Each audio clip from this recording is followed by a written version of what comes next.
Okay, good evening, everyone. My name's Lee Thompson. I'm a professor of particle physics at the University of Sheffield, and usually I'm the organizer of the IOP seminars at Sheffield, and looking forward to having those face-to-face in the near future, hopefully. But in the meantime, it's our pleasure this evening to introduce and welcome Professor Jon Butterworth, who's also a professor of particle physics at University College London. The title of Jon's talk tonight is Off the Map, News from the Energy Frontier.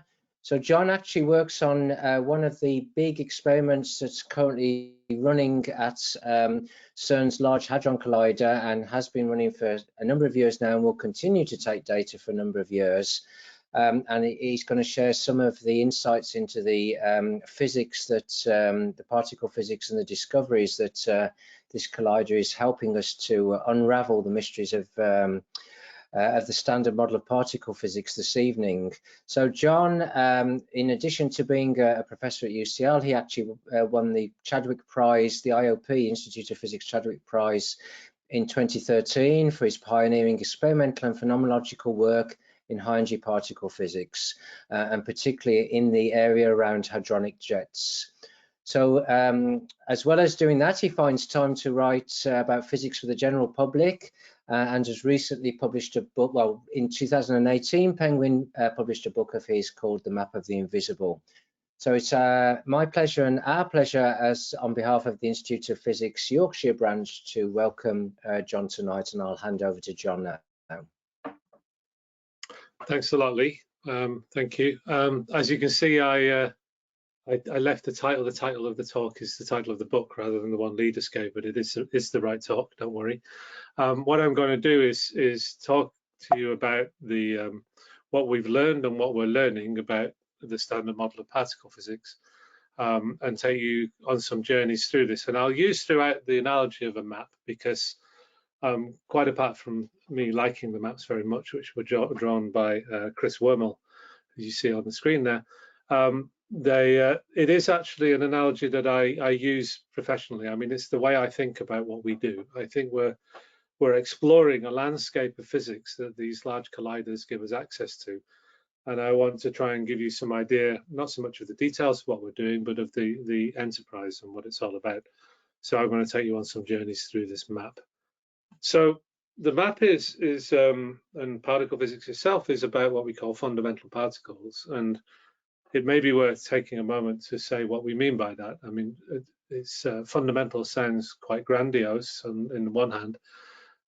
It's like the word elementary. It can mean very, very simple, or it can mean very important. And what we mean by fundamental in this case is that they're particles that are not made of anything else, and basically everything else is made of them. And the first one of these to be discovered was discovered more than 100 years ago by this guy, J.J. Thomson in Cambridge. And this is his accelerator. This is a cathode ray tube. So what he was doing was heating up some metal, the cathode, and applying a voltage, which was quite new technology at the time. And they saw these rays coming off, which would activate a luminescence. And you see in a vacuum they would travel, and you see that green streak there is them impinging on this phosphorescence. So what he did with this was the big mystery of the time. It was kind of the dark matter or the dark energy of the time. What are these cathode rays? What Thomson did was, by balancing electric and magnetic fields, convinced himself and then eventually everyone else that whatever metal you had, whatever temperature you heated it to, whatever voltage you applied, these things always had the same ratio of charge to mass, and that meant that they were particles with carrying some unit charge. And in the end, people also worked out what the mass was. It was clear that they were much smaller than an atom. And that really was the first subatomic particle. It's also the first fundamental one, in the sense that in more than 100 years of trying very hard, we haven't managed to actually break an electron. We haven't managed to see any substructure inside it. It looks like it just is what it is, and things are made of it. And the electron is the gateway into subatomic physics and also into quantum mechanics, which is what it's all about, really. And it takes you, first of all, into atomic physics, and you can learn the fact that electrons surround the nucleus, and the Rutherford scattering experiments that came a couple of decades after Thomson showed that there was a hard nucleus inside the atom, allows you to explore not just the world of atoms and start making sense of chemistry in terms of the underlying physics, but also it throws up into relief this business that subatomic physics is different from classical physics, from the physics people were used to at the time. And this can be encapsulated maybe in this duality between waves and particles, or the fact there's confusion, if you like, between waves and particles. So what people found was that if you build the Bohr atom, if you build an atom like a little solar system, which is what Rutherford's experiments seem to show, where you have a very dense nucleus surrounded by orbiting electrons, the solar system analogy only gets you so far. It's not a bad analogy, it's a starting point, but it only gets you so far because only certain orbits are allowed. And that's not true in classical physics. In the solar system, you can have any orbit you like, as long as you have the right velocity. You can have whatever orbit you like. Whereas that's not true for atoms. And people look for, well, how can that be? How can there be a certain set of stable orbits? And how can they be kind of quantized? There are discrete jumps between them. And the analogy people reach for in that case was, well, we've seen this in nature before. We know, for instance, that a guitar string can only support certain notes, or any kind of resonant cavity, resonant string can only support certain frequencies. So, and they're discrete. So a good way of getting discrete quantities in nature is to appeal to waves and say, maybe these orbits say then match a certain number of wavelengths, and any fractional wavelength doesn't work, but a whole number works. And that's not a bad analogy, and that's basically the beginning of the development of quantum mechanics, in that we know now, essentially, this is how we know what things are made of in the universe, things that we haven't touched. So what I've just shown you there is kind of a barcode of some complicated fluorescent molecule that's used in a commercial light these days.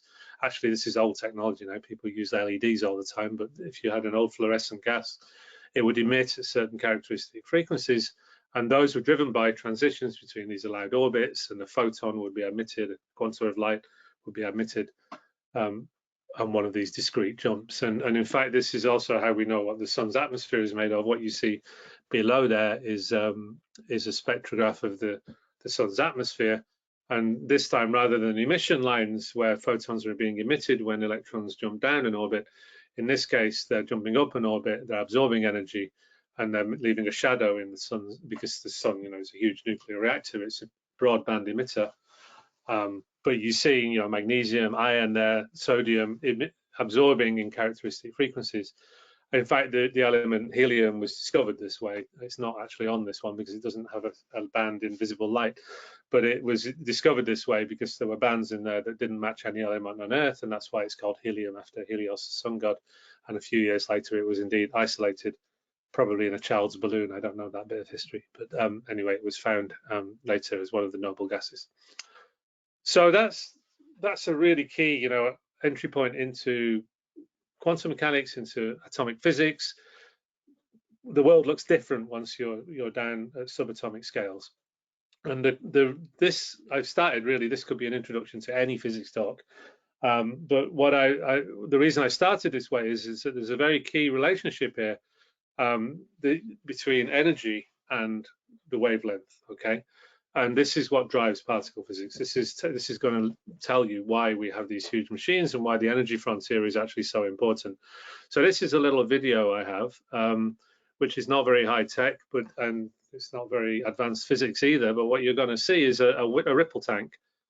So these waves rippling, I want you to imagine they're a beam of particles that have this wave-like property that we've just been through. And on the right of the screen there, where the waves hit, they hit the detector. So it's my detector, the Atlas detector at CERN. And someone's going to put a blob in the middle of the screen, and we'll see if we can detect it. And we can, of course, detect it because there's a shadow behind it. It leaves a shadow, so you could if you analyze it, you could certainly tell it was there. You could probably tell roughly how big it was. You may even be able to tell something about its shape if you did a good analysis of the way those waves arrive on the detector. But this one is invisible. You see the waves reform around it, and by the time they get to the detector, you can't see the blob. So if you want to see it, what you do is what they're doing now, which is increase the energy, which increases the frequency, which shortens the wavelength, and now you see the shadow emerging again. So now we can detect it.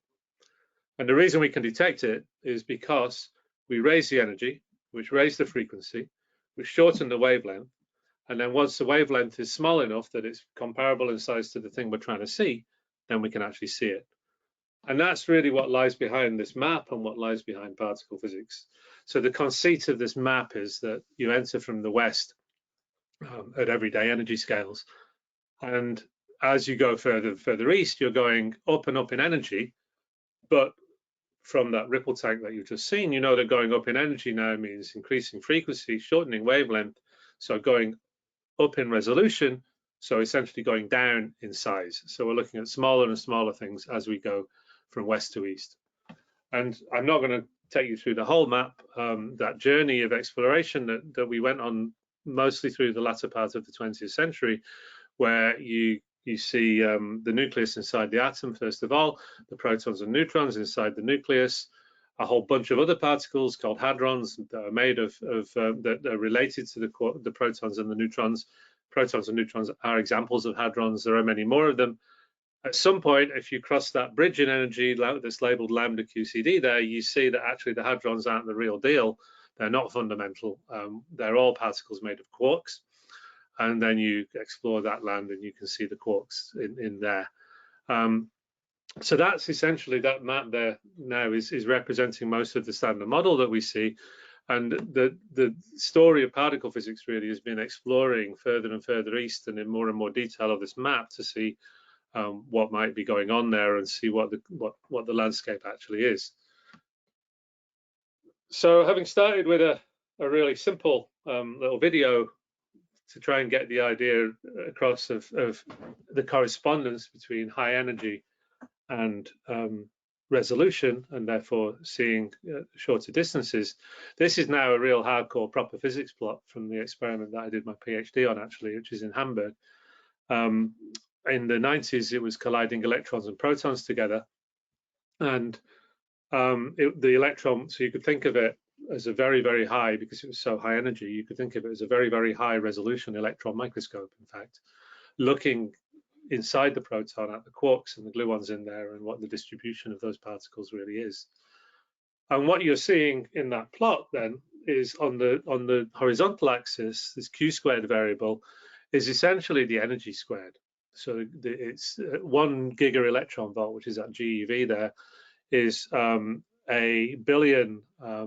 It's the energy an electron would have if you accelerated it through 1 billion volts. So you have a 12 electron volt electron from a 12 volt battery. The accelerator was providing us with billion electron volts. So, well, actually the electrons themselves didn't have 1 billion electron volts. They had 30, well, they had 30 billion, but you collide them together and you look at the energy that's exchanged in the collision. And that's the energy that you see on the horizontal axis, squared for reasons of convention, but that's what it is.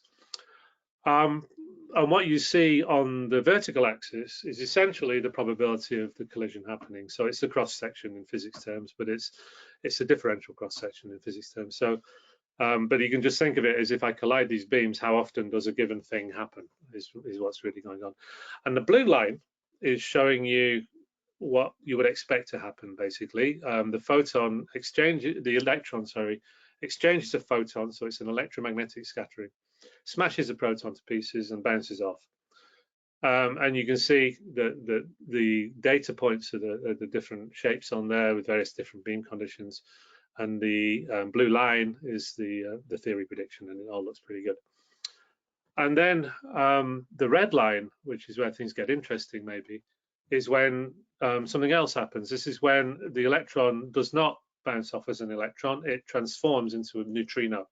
And it does that by exchanging a W boson, which is a force carrier of the weak nuclear force. And you can see we don't make things unnecessarily tricky. You can see that it's weak in that it's 3 orders of magnitude less likely to happen than the electromagnetic scatter. So, you know, in everyday life, the weak force is very weak. It's actually confined in range to within the atomic nucleus, basically. But as you go up in energy, and as you basically remember going up in energy now, remember the ripple tank going up in energy is going up in resolution. So we're looking at smaller and smaller distances as we go from left to right on this plot. You see those lines converge, and there's actually some form of unification at around 100 times 100 GeV squared, so 100 GeV in brackets all squared, so 10 to the 4 GeV. 10 to the 4 GeV squared, sorry. And physics changes at that energy scale. That's a real barrier in physics, right? The weak force is no longer weak at that level. It's, at least compared to the electromagnetic force, they're almost the same strength. And there is a sense in which in the standard model we have an electroweak unification. We talk about these two forces as being at high enough energies being essentially the same force. And so without any real physics input, you can see that that's an area of physics, that's a bit of our map that's really worth exploring. And that's the bit there where you see down in the bottom right there where it says bosonia, and you've got the W and the Z sitting there and the photon. That's where the action is, okay? And we couldn't get, it's fuzzy on the East Coast there because we couldn't get there. We didn't have enough energy we could see it was interesting from the plot I just showed you, but we didn't know what was actually going on there. We knew that there was interesting stuff happening there, but we didn't know what was actually going on. So the mission was really to get to the Far East to build a collider that would do that. We actually knew something about what was going on, in that we knew that the reason the weak force is weak in everyday life is that the W and the Z, which carry it, have mass, and the photon does not have mass. So we knew we could go one step down the chain, if you like, and say, well, we understand the difference between the forces. It's to do with the difference in the masses of the force carriers. But that just kicked the can down the lane because we don't know where the mass of the force carrier comes from. And it was very hard to build a theory that took into account that. And that's where the latest fundamental particle, remember we started with the electron 100 years ago. This one is now, it's nearly 10 years ago actually already. But this is the latest fundamental particle to be discovered. And so this is a situation before the LHC where we didn't really understand what we were doing. And we were focused on this area of bosonia. And this then is the Large Hadron Collider, which is, if you like, our vessel, which is designed to get us to that bit of the map so that we can explore it. It's you've probably seen talks about the Large Hadron Collider before, since you're all in the Institute of Physics here. But just to give you a recap, that's the aerial view you get as you approach Lake Geneva. Lake Geneva is the blue blob there. Mont Blanc is on the horizon. The yellow line, of course, you would not see because they won't let us paint it on the ground, but it marks the path of the Large Hadron Collider. It's 27 kilometers around, and there are four, the two highest energy beams of particles are brought into collision head-on at 4 points on that ring, one of which is Atlas, which you can just see up there near CERN, and another of which is CMS, and they're the two experiments I'll focus on because they were the general purpose detectors designed to explore this region as generally as possible above the electroweak symmetry breaking scale, which is where those two forces come together. This is another kind of iconic picture of Atlas under construction. This is actually from 2005. It's now, that space is now completely full of detector and has been for several years. This is the detector it's full of. So we're talking about huge cylindrical detectors surrounding the collision, the point where the beams collide. I guess I'm not going to say more about the detector now unless you're asking questions, but except to give you some idea of the scale of the enterprise. You see the little people there on it. But essentially what this detector does is analyzes the debris when these two protons collide. And in that debris, we hope there'll be signs of the clues as to what is actually going on above the electroweak symmetry breaking scale, which means clues as to why the weak force and the electromagnetic force come together, which actually means clues about where the mass of the W and the Z and the other fundamental particles come from, because we know that that's actually the difference between these forces. So the prediction was in the standard, we had a theory, we had a standard model. I mean, even without the prediction, even without any theory, right, you could see from the data that this was an interesting place to look, because you could see the data coming together in that plot I showed you before. But of course, the theorists are not idle. They had some ideas about why this might be happening.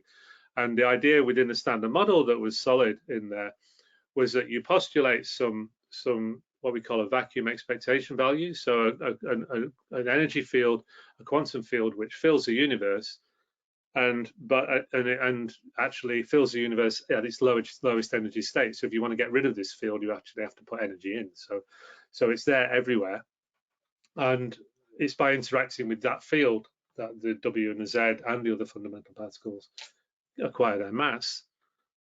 And the key was, well, can we prove, is this just some kind of new, I don't know, luminiferous ether or some nonsense? How do we actually prove it? I mean, it wasn't ether because it was all Lorentz invariant and everything, but nevertheless, you would like some fairly direct experimental evidence that this was true. And the most direct experimental evidence of the presence of a field of some form is to actually thump it really hard and make a wave in it, okay? That's true of sound. That's why you can hear me. It's very easy to tell the sound in a room because you can hear the waves, the excitation of the pressure waves crossing it. It's true of electromagnetism. That's how the Wi-Fi is getting from me to you, of course. And it's also true of this background energy field. If you hit it really hard, you'll make an oscillation. Now it's a quantum field, so an excitation in a quantum field, back to the wave particle thing, is actually a particle. It's another fundamental particle. And that's the Higgs boson, basically. So this energy field is the Brout-Englert-Higgs mechanism for giving particles mass. And the evidence that it might be there or not is if you thump it hard enough, you make a Higgs boson, essentially. And that's what one of the things the Large Hadron Collider was designed to do. So this is another hardcore physics plot. This is a TENS conference in March 2012. What you're seeing here is the mass of the W and the mass of the top on the two axes, the top quark, which were the two least well-known parameters of the standard model, the relevant parameters of the standard model at the time. And because of the quantum loop corrections that you can calculate in the standard model, even if you haven't found a Higgs boson directly, you can kind of put constraints on where it should be. And those constraints are the green ellipse there. Okay, so if the standard model is going to hold together consistently, there has to be a Higgs boson somewhere in that green ellipse, with the W in the top mass and the Higgs in that green ellipse. And the grey bands are where the Higgs was allowed to be at the time because of direct searches for it. So the bit where the little grey band intersects the green ellipse had to contain a Higgs boson, otherwise the standard model was toast, basically. And so everyone was a little excited and a little tense. And in some ways, it'd be great if we had to find a new theory, but we'd like some clues as to what it would be. On the other hand, it would be clearly amazing if something as fundamentally different from anything we've seen before as this vacuum expectation value that gives origin to mass, if that prediction was actually borne out. I guess you know the answer, but let's just go through it. If you make a Higgs boson, it will decay almost immediately into standard model particles. And one of the ways it can decay is to a pair of photons. And this is a representation of an ATLAS collision event where two protons collided inside the ATLAS detector. They collided in the middle of where the source of origin of all those green lines there. You can imagine one beam coming from behind the screen, one coming from the front of the screen, and they collide in the plane of the screen. The blue lines are actually quite boring. They're all bent in the magnetic field, which actually means they're quite low momentum, relatively speaking. But the yellow blobs are the things of interest there. The yellow blobs are electromagnetic energy hitting our calorimeter, which is the green electromagnetic calorimeter there. You see the little histogram of those towers of energy. They stand out above the event much more than they may appear to in the circular crosscut through the detector. And if you measure their energy and their angle, then with a bit of relativistic kinematics, you can work out the property, what would have been, if you can hypothesize that they came from some particle that decayed, and you can say, well, if they did, then what would the mass of that particle have to be? And you can calculate that mass, and then you can do that for every pair of photons that you collect, and you can plot them, and that's what we did. So you see the date clicking by in the top right there. You see the data points in black with the statistical uncertainties in black error bars on them. The blue is just a fit through there to see if it's smooth.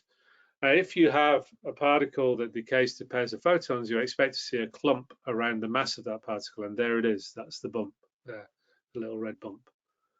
Okay, so that's basically the evidence, the first evidence that the Higgs boson existed.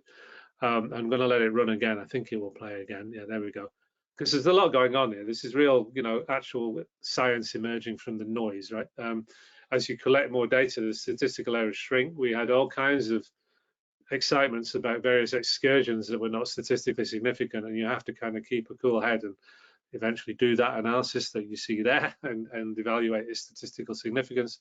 And on July the 4th, 2012, in fact, it crossed an arbitrary threshold we set in advance, which is a 5 sigma significance. So it means that the chances of getting a bump like that just from random noise would be 1 in 10 to the 7, so 1 in 10 million.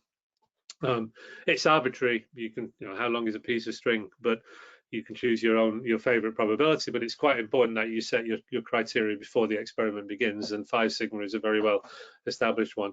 Actually, of course, we carried on taking data long after that, and in fact the data on here goes up to the end of 2012, and the significance, of course, grew, and this is beyond doubt that this is actually there. We actually saw it in other decay modes and things as well. So that's the Higgs boson. That was where we were before. Now we know what's going on the east coast of this thing. We've crossed this ridge of mountains that I call the electroweak symmetry breaking scale. We're exploring this new territory that the Large Hadron Collider has given us access to. And the question, I guess, is, amongst others, is that the last fundamental particle? Well, in a sense, yes. But it's the last one that the standard model predicts, but the standard model itself is not the whole story. I'm showing you there this famous picture of a black hole accretion disk in a nearby galaxy, nearby in astronomical terms, of course. And I'm showing you, not because it's a black hole, but just because it's gravity. I don't need to go that exotic to go beyond the standard model. Gravity, everyday gravity, the first force to be discovered and analyzed, is not part of the standard model. We do not have a consistent quantum theory of gravity. And that means we don't have a theory of gravity that is actually consistent with our theory of the fundamental particles or the other forces. So we know that while the standard model scored this huge success in predicting the Higgs, which turned out to be there, and in giving us an insight into this unification of two forces and into the origin of mass of the fundamental particles, it's not the whole story. There's still more physics to do, even at the particle physics side. Obviously, there's other physics as well. You could, of course, just say, well, I don't really care, right? Because we've got general relativity, and that describes gravity extremely well. It's the curvature of space-time, etc. I have my quantum forces acting in a kind of curved space-time that comes from general relativity. And until I get to the Planck scale or to very near a black hole or something, everything's fine. And I'll just kind of brush under the carpet the fact that these two theories are clearly incompatible when you get to high enough energy. Even that, I'm afraid, that would be a bit sad anyway as a physicist to do that. But even if you wanted to do that, it wouldn't work, because we can't even actually describe the universe we see around us very clearly. So one thing we can't describe, for instance, is the speed of rotation of a galaxy, of the stars in a galaxy.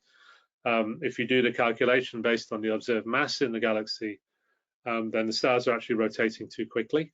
And there isn't enough centripetal gravitational force to keep them orbiting the center of the galaxy, even with that massive black hole in the middle of it. You're left with two, it should fly apart, the galaxy should fly apart. So you're left with two possibilities, really, or three maybe. One is that we don't understand general relativity properly, and Einstein was wrong. So the gravitational force is more than we expect it to be. Another is that there's more mass than we can see in the galaxy. So the standard model is wrong, because it's not one of the standard model particles there, otherwise we'd be able to detect it by now.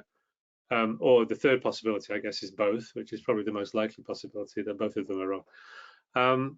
So we call the missing mass dark matter, and we postulate it's there, and then you can build a very consistent cosmology on that explains all kinds of other things, like weak lensing of light from distant galaxies and the cosmic microwave background oscillations and things.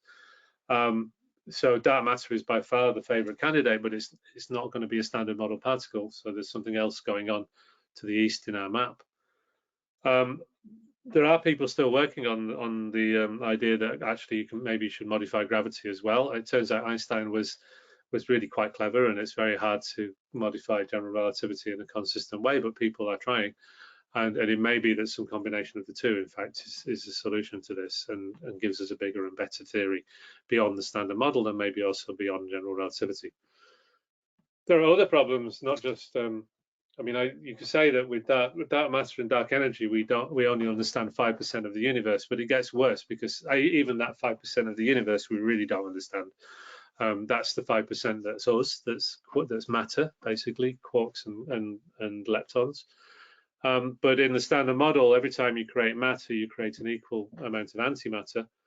And if that happened in the Big Bang, then where's all the antimatter gone? We don't know why the universe is completely matter dominated at the moment. So that's another. There are some small asymmetries between the two in the standard model, but not enough to explain the observational effects. So that's just two examples of things that are very clear, the reasons why the standard model is very clearly not a theory of everything. So we're left to go off the map, and what you see on the east there are the kind of the chat.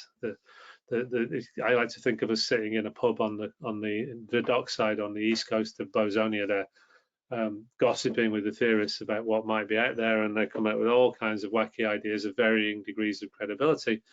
But of course, in the end, the only way to find out whether they're right or not is to go look. So where do we go, and how do we do that?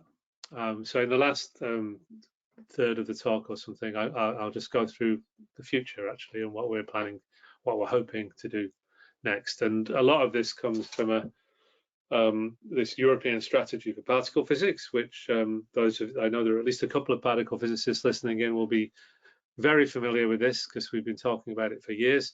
It was published last year, just as COVID hit. And we've been absorbing its implications since, and the Americans are actually going through a similar series now, a similar series of discussions now. Essentially, representatives from all the major countries doing particle physics got to getting together to try and work out what to do next, because the things we want to do are of such a scale that we know one country, even America, on their own can do it. So this strategy is a fairly typical corporate type document, but there's some things I'm not going to read it all to you, don't worry. But there's a few things that are worth doing. Worth going through. The first is to say that we have the Large Hadron Collider, and we are going to upgrade its luminosity, so we will collect still much more data with it. And actually, for the next few years, that's the thing, that's the top priority that we have to do.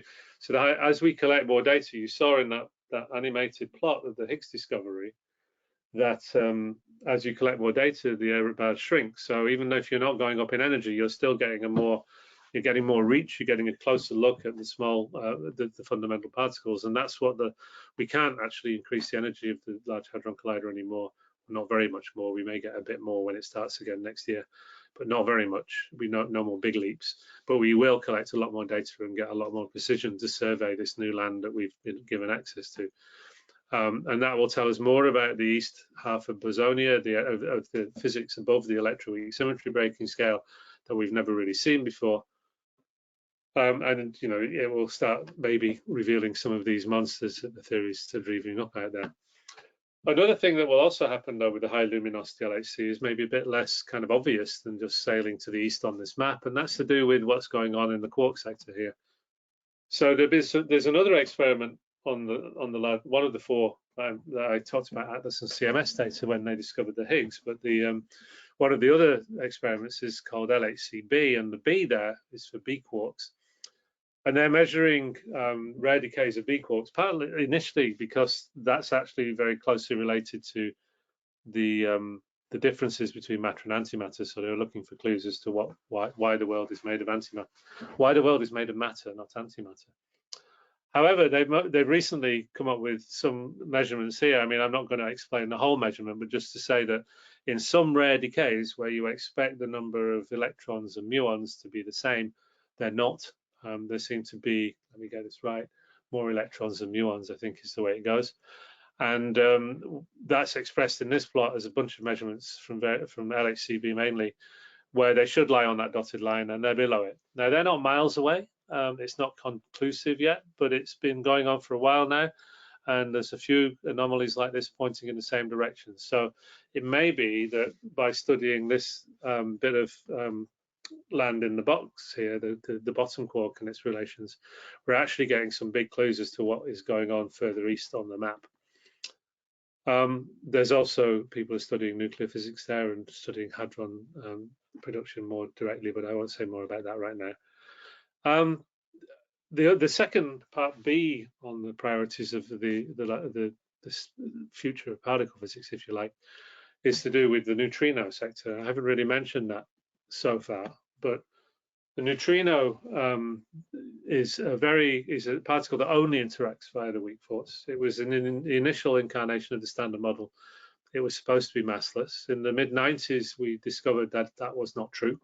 And it's the only real modification we've had to make to the Standard Model, which is to introduce neutrino masses and also mixing between the neutrinos.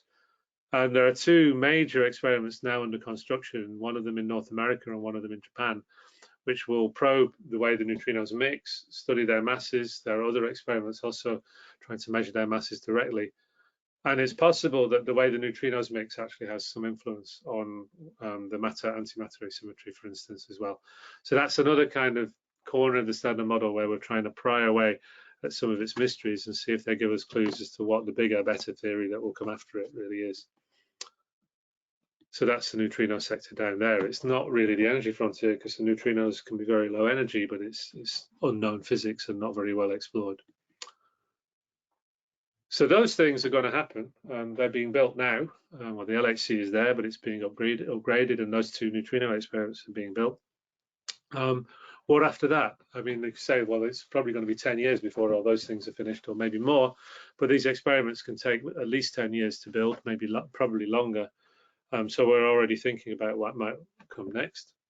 So there are plans to build what we call a Higgs factory, which is collide electrons and positrons together at an energy that's fine-tuned to produce a lot of Higgs bosons. That would allow us to explore this region more carefully and maybe give us clues. The Higgs is completely unique in the Standard Model, so it would give us some clues as to what might be going on beyond it. We'd also like to push, obviously, further east, and if you build an electron-positron collider in a big tunnel at CERN, you can actually then put, after that, a hadron collider in the same tunnel and get to even higher energies with that. If you could, so that would be this so-called future circular collider, which you see here, which could have a Higgs factory in it first and then an energy frontier machine, and would really allow us to push beyond. It's not just a matter of bigger tunnels though, because we don't know we wouldn't know how to build that now. So all of this drives advances in magnet technology. There's also a possibility of a collider in Japan, but also the key thing for delivering this really is to become better and more efficient, cleverer at accelerating particles. And there are a whole bunch of R&D activities going on there. So one of the key limitations is actually bending these particles around the ring, even though the curve is very, very gentle. The particles are very, very high momentum, so you need the strongest dipole magnets we can build.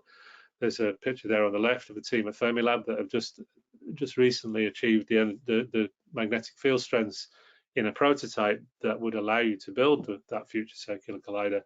But of course, that has to be done more reliably, cheaper, industrialized, and so on.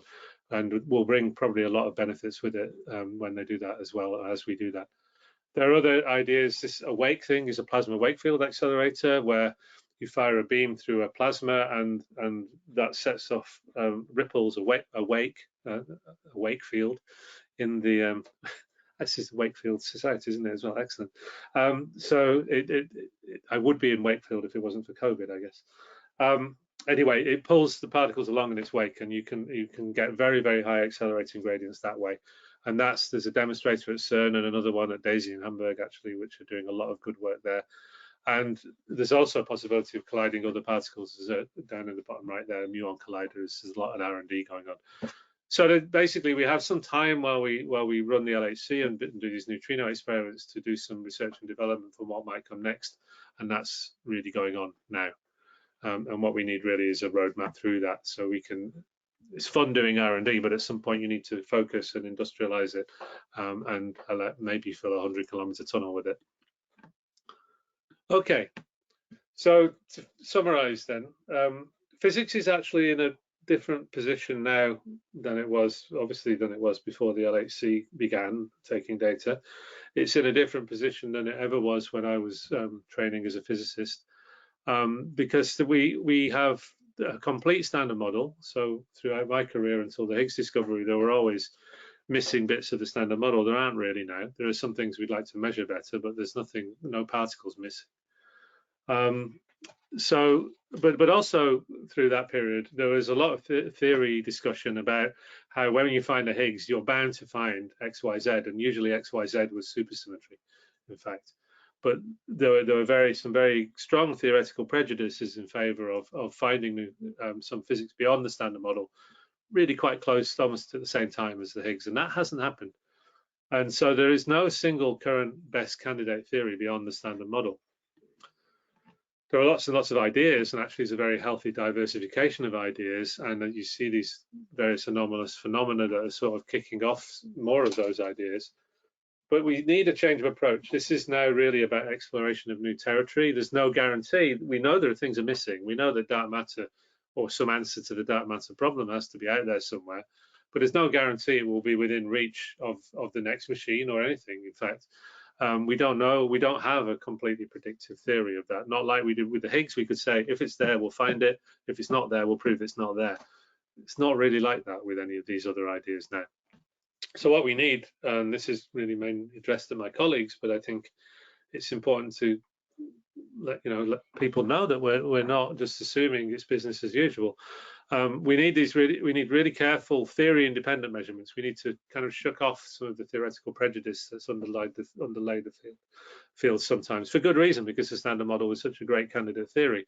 But we're not in that situation anymore, and be aware that we just need to record what happens as precisely and as theory independently as possible, and then see which theories survive that test. There's no real guarantee that we'll find any given theory, but there is a guarantee that we will find out whether or not the standard model continues to apply vastly beyond the region in which it was developed and to extreme precision. And if that really, there's some real truth in nature there if that's true, because that's I mean, there's no reason it should, right? No one really expected it to, and yet at the moment it is doing really well. And the other thing is, of course, as we develop the means, the vessels that will get us further east on this map, we'll be pushing some amazing technologies with likely and foreseen and unforeseen benefits elsewhere.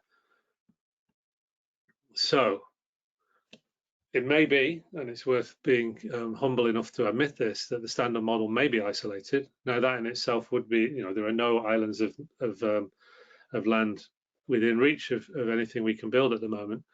That in itself would be a fundamentally new truth about nature, but it may be not what we wanted if we were going to try and look for it. It may not give us any clues as to what the next big theory should be, the better theory than the standard model is.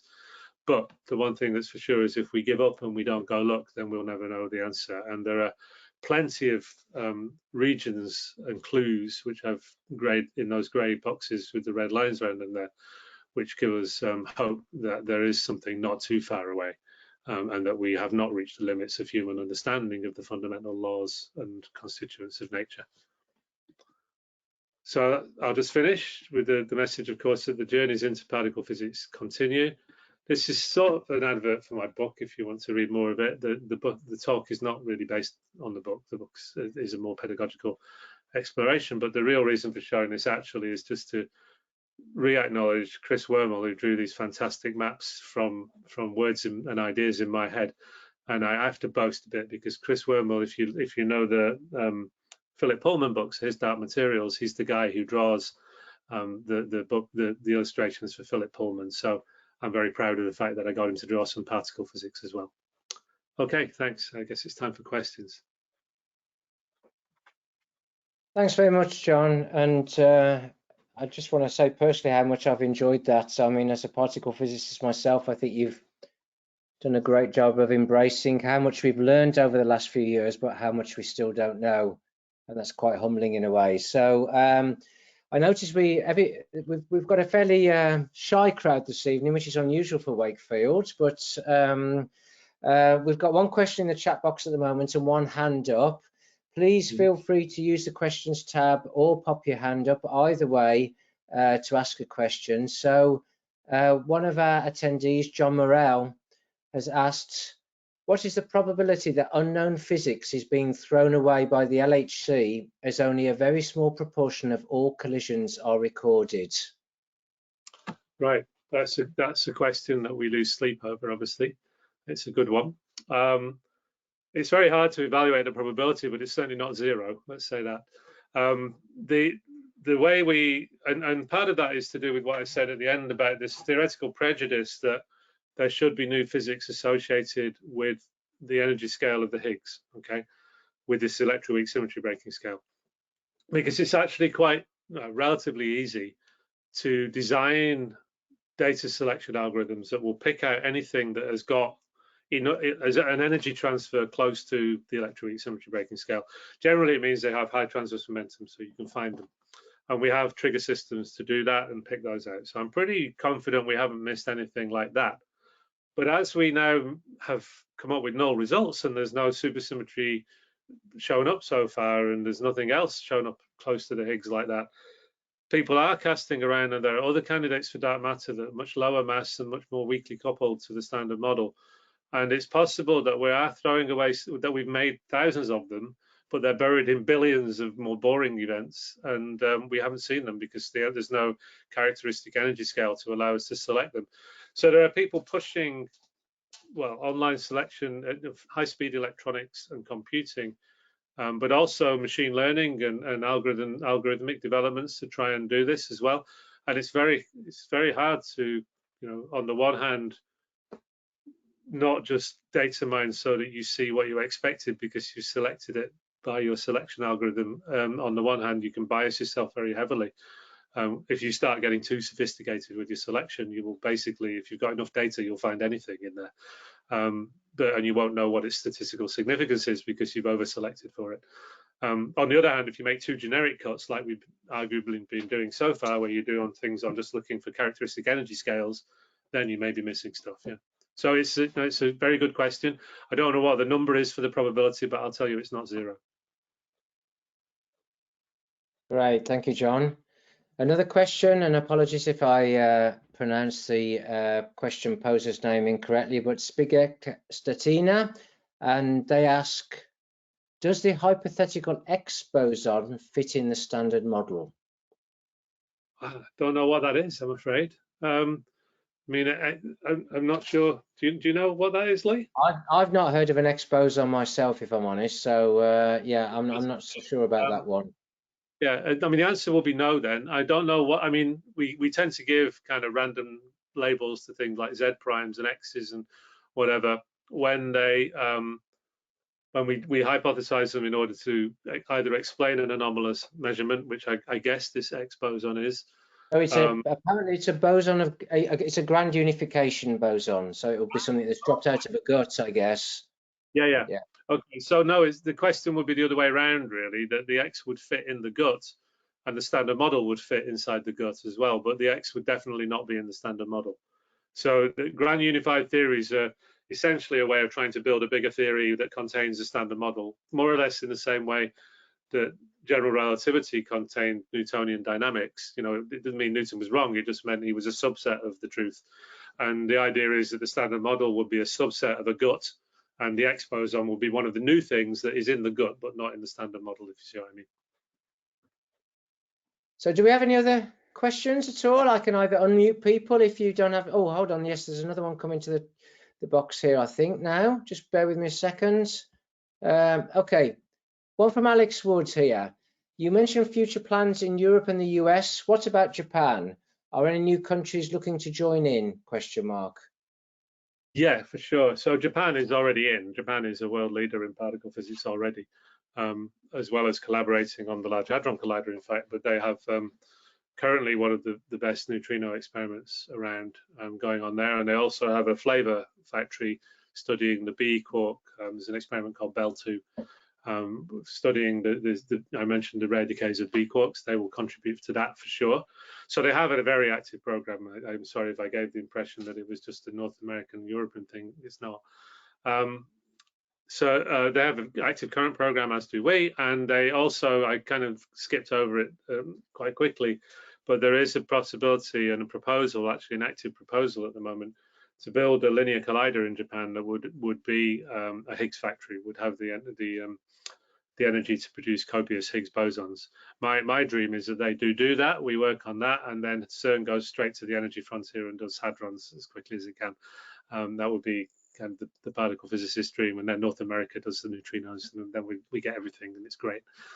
Probably won't happen, but anyway, Japan is certainly very interested in this. Whether they will give the green light to the linear collider or not, I don't know. It's been kicking around as a proposal for a very long time. I hope they do, but I'm not sure they will. And maybe also worth mentioning that the Chinese have a big proposal for a very large particle collider as well, which is also in the early stages, comparable to what the CERN one is. And they're quite keen to get into the game as well. So that's a kind of interesting situation too.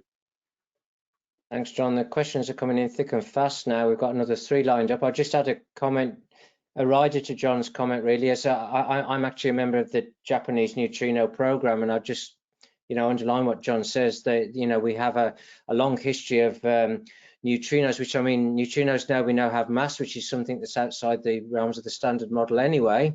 And neutrino oscillations is a very exciting part of particle physics as well.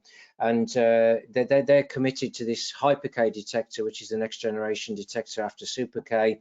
And indeed, there was a tunnel breaking ceremony earlier this week, so a very opportune time to be mentioning this and talking about this. The actual start of the tunnel that will actually make the cavity that in which hyper K will be built actually was broken this week. Anyway, over to Robin Hewitt. Robin asks, is it possible to create or detect mini black holes if they were created at CERN? Yes, is the answer. If with the rider of the if, okay. So if you can create them at CERN, then they will certainly be detected, because the same mechanism that would allow them to be created would also mean they would decay. And so you would see them decaying. So there have actually been plenty of searches for that, and that would happen. They decay via Hawking radiation. So this kind of surface to volume ratio is a killer with black holes. If they're tiny, they evaporate really quickly. If they're big, they evaporate very, very slowly indeed. So the simple answer there is yes. Just to say though that in general relativity, so like real black holes like the ones that we know do exist, if general relativity and standard model do continue to operate at LHC energies, then we will not create black holes. The only models that said that you should create black holes were ones where you have some mechanism whereby at around where the Higgs is again, because it was this unknown barrier in physics, this electroweak symmetry breaking scale where things could be different above it.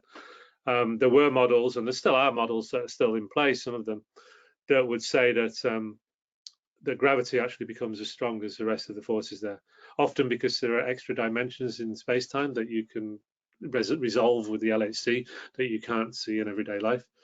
And in those cases, when gravity becomes strong as the other forces in the standard model, then you can create black holes at the LHC, but also then they decay very quickly too. And so, yes, you would see them, but they haven't happened. Thanks, John. We've got a couple more questions. When I give public talks, I've got a screenshot of the sun shortly before the LHC. I'm sure John's got something similar as well. Shortly before the LHC switched on, which proudly announced that Geneva was going to disappear into a black hole as soon as the LHC switched on. Anyway, Edward Lilly asks, he says, John, I'm more of an engineer than a physicist, but is there a possibility that with increasing energetic collisions, the so-called fundamental particles, for example, the electron, may be discovered to be other than fundamental? There most certainly is, and there are grand unified theories where that's definitely the case, and it's one of the things we continually keeping an eye out. The name fundamental particle is always provisional, right? I mean, it's all you can say is that as far as we've been able to, with the highest resolution, we've been able to resolve it, or it has no physical extent, or with the highest energy we'll be able to smash it. We haven't been able to break it up. That's all you can say. So in the standard model, they are fundamental, and it's quite a theoretical achievement, actually, that we have a mathematical language that allows them to be fundamental without having all kind of weird infinities and a non-predictive theory. So achieving a predictive theory that is allowed to contain fundamental particles with mass is probably, in a nutshell, the summary of the standard model. It's quite an achievement, and it was not at all obvious that you could do that, which is why Higgs and Tufte and various other people all got Nobel Prizes. But it's still provisional. So the standard model, they are fundamental, but the standard model we know is not the full story. So yeah, there could be substructure. I would say that's a great question from an engineer, by the way, Edward. Anyway, moving on. Also, John we would not have built any of this stuff without lots and lots of very, very smart engineers. Absolutely. Yeah. So there's no need to back off for being an engineer. John Morrill asks, has anything interesting been found by the AMS particle detector on the ISS? Well, it depends who you ask. If you ask Sam Ting, they've changed the whole world and made the most important discovery ever. If you ask everyone else, they go, yeah, they've carried some positrons and they're kind of interesting. I mean, the important discovery would be too much, but they're making some really valuable measurements. What they're doing is measuring antiparticles, in particular positrons, outside of the Earth's atmosphere, or at least where the Earth's atmosphere is much thinner, which those particles would not penetrate the atmosphere. So we don't know really what the abundance of those particles is in the cosmic rays. And if I remember the whole thing rightly, they're seeing more positrons, more anti-electrons than one would have expected. And given that, you know, the abundance of antimatter and things in the universe is one of those open questions that we don't understand, that's obviously interesting. It's not a sign that there is more antimatter out there significantly than we thought, but it's surprising that there are more high energy positrons than we thought. And there are various possibilities. There can be very high energy well, the bottom line is there should be some very high astrophysical event going on out there. Some of that could just be boring stars and stuff. I mean, things that will get astrophysicists excited, but would all be within the standard model. But it could be that there's dark matter, very massive dark matter particles annihilating out there, for instance, that will produce these positrons. And you know, there's interest in that data, but it's early days, I would say. Okay, we've got a couple more, John, if you're happy to take them. Philip Dixon asks, do you have links with the muon G-2 experiment, and where does the fifth force of nature fit in? Yeah, very much so. So UCL is one of the leading, in fact, was the first UK group to get into that experiment. Great friend of mine, Mark Lancaster, who's since moved to Manchester, or back to Manchester. You can probably tell that I'm from that bit of the woods as well. But Mark's in Manchester University now. So Liverpool, Manchester, UCL are all on that experiment. And Mark, until recently, who was at UCL, was one of the international leads of it. So yeah, we're very much involved in that. I don't personally have links, but my group do. It's really interesting. It's a lot. You probably, those of you don't know what I'm talking about. Well, this is a measurement of the magnetic dipole, basically, of a muon. So a muon is a little charged particle that has angular momentum, and so it has a north and south pole. It has a little magnetic field, and the standard model predicts very precisely what that should be. And when I say very precisely, I mean to something like 8 decimal places. And they can measure it as well. They have a storage ring in Fermilab in Chicago, near Chicago, where they store muons, and they measure the precession in the magnetic field, so they can measure the magnetic moment. And they don't agree. They're away off of each other by now about 4 sigma, the theory, calculation, and the measurement. It was just over 3 sigma until a month ago, when they made it. For 10 years it had been like that, and now they made another measurement, and it's got a bit further away. So that's an anomaly on its own. It's like, that's funny, which is always a good noise. Asimov's Isaac Asimov said, the most exciting phrase in physics is not in science is not eureka, it's that's funny. And yeah, the muon G-2 is funny at the moment. And one of the reasons for interest in it, apart from the fact that it's just an anomaly that we need to understand, is that you have quantum loops in these processes, and they can include new particles. So it could be that we're seeing the first signs of a particle that is too massive for us to create at the LHC, for instance, but which is participating in these quantum corrections, a bit like the Higgs did before we found the Higgs, if you see what I mean. And there's a lot of excitement about that. There's a lot of theorists developing models that might explain it. It may tie in with the anomalies I showed from LHCb as well. They have some things in common. They both engage muons, for instance.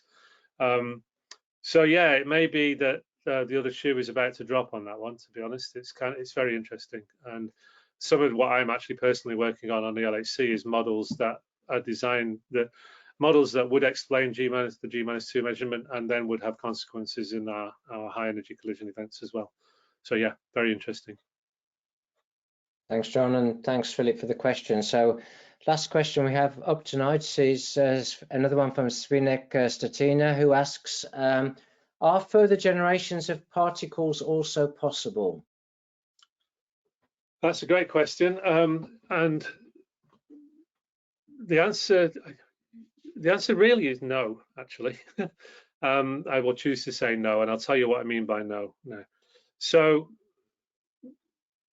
if you're thinking of first of all, generations, for anyone who doesn't know what the question means, is the standard model comes in 3 generations. There's an electron, and then there's a muon, which is just like it, only heavier, and then a tau lepton, which is like that, only heavier again. And to go with those, there are 3 neutrinos, and then there are 6 quarks. There's an up and a down in the first generation, charm and strange in the second, and top and bottom in the third. So that's the generational structure of the standard model. And the obvious question is, does it stop at 3? Can it carry on? And the answer is no. There are 2 reasons we say no. One is that there can't be neutrinos like that, because the experiment that was in the tunnel before the Large Hadron Collider measured the number of neutrinos. Even though they were invisible to it, it could measure the Z boson, which decays to the neutrinos in a predicted way in the standard model, and it could measure the lifetime, essentially, of the Z, and show that that was not, that proved there were 3 neutrinos. Also now, actually, from the LHC, you can do even more. You can also, so that tells you the leptons maybe can't have a 3rd generation, 4th generation. The LHC now tells you the quarks can't as well, because all these particles get their mass from the Higgs. And if there was a 4th generation out there, it would have a huge impact on the Higgs. And also, even if it was really heavy, there's a kind of no-lose situation, right? So you could say it's not very heavy, so it doesn't couple to the Higgs very strongly. So we might not have seen it, but if it's not very heavy, we've got enough energy to make it. So you say, oh, okay, well, it's just so heavy you haven't got enough energy to make it. But because the mass comes from the Higgs, that increases its interactions with the Higgs. And so we would have seen it in the interactions of the Higgs. So there's no way around that, really. So there can't be a 4th generation that is just like the other 3 anyway, only heavier. You can always tweak them and say, what if there's 4th generation quarks that don't get their mass from the Higgs? Or what if there's a neutrino that doesn't couple the way the others do to the Z? Theorists will always find a way around, but then to my mind, that's not just another generation. It's not the same. You can't have the pattern where you've got essentially the identical particles, only heavier. They have to have other differences as well.